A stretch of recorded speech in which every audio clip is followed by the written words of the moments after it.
Hello everyone and welcome back to my channel Edmond Mindaros, and for today's quick tutorial guys, and I'm going to show you on how to resolve the Microsoft Teams with the error code CAA 90063 and Windows.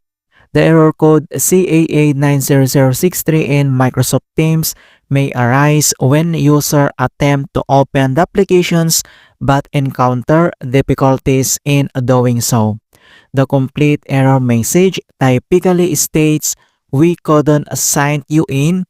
If this error persists, contact your system administrator and provide with the error code CAA 90063.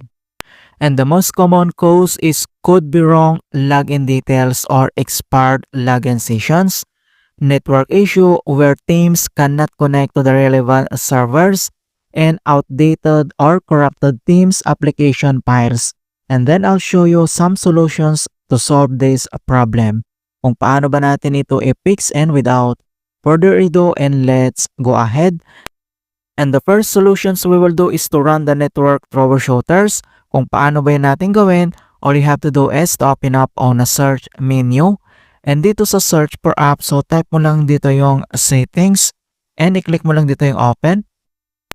At dito lang sa left side menu at dito lang sa system at dito sa right side ay scroll down and then ilocate lang natin dito yung troubleshoot. So itap mo lang yan. And dito sa troubleshoots, under dito sa options, ay kailangan mo lang iselect dito yung other troubleshooter. So, i-click mo lang yan. And dito sa other troubleshooters, under dito sa most frequent, ay select mo lang dito yung network and internet. At dito sa right side, ay kailangan mo lang itap tong run.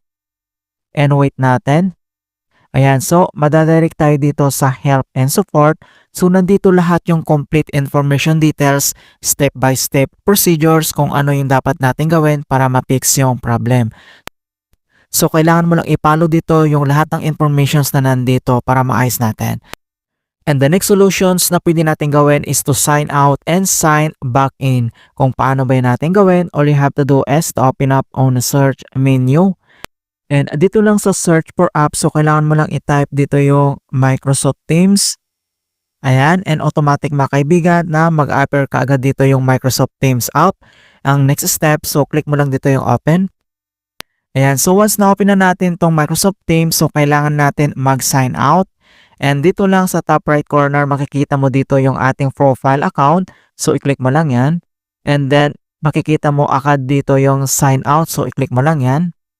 And then sign out of Teams. So click mo lang dito yung sign out. And wait natin. Ayan, so nakapag-sign out na tayo dito sa Microsoft Teams. Ang next step ay kailangan natin itong mag-sign in. So itap lang natin tong ating account. So click mo lang yan. Ayan, so nakapag-sign in na tayo. Okay, so ang next solution na pwede natin gawin is to update the Microsoft Teams. So same dito sa Microsoft Teams app natin. So kailangan natin itong i-update. So kung paano ba yun natin gawin, so dito lang sa top right corner, makikita mo dito yung tatlong dot. So i-click mo lang yan. And then kailangan mo lang i-update. So may makikita ka ditong update. So kailangan mo lang itap yan or iselect mo lang dito yung help. And then pwede mo naman tingnan dito kung ano yung bagong update na pwede nating i-download or install, i-update dito. Okay? And then click mo naman itong settings. So pwede naman yan. So dito sa settings and then scroll down. And then pwede mong i-click dito yung About Teams. Ayan, so makikita mo na dito yung bagong versions ng ating Microsoft Teams kapag na-update na siya. Okay, so ganun lang po kasimple on how to fix Microsoft Teams with the error code CAA 90063 and Windows.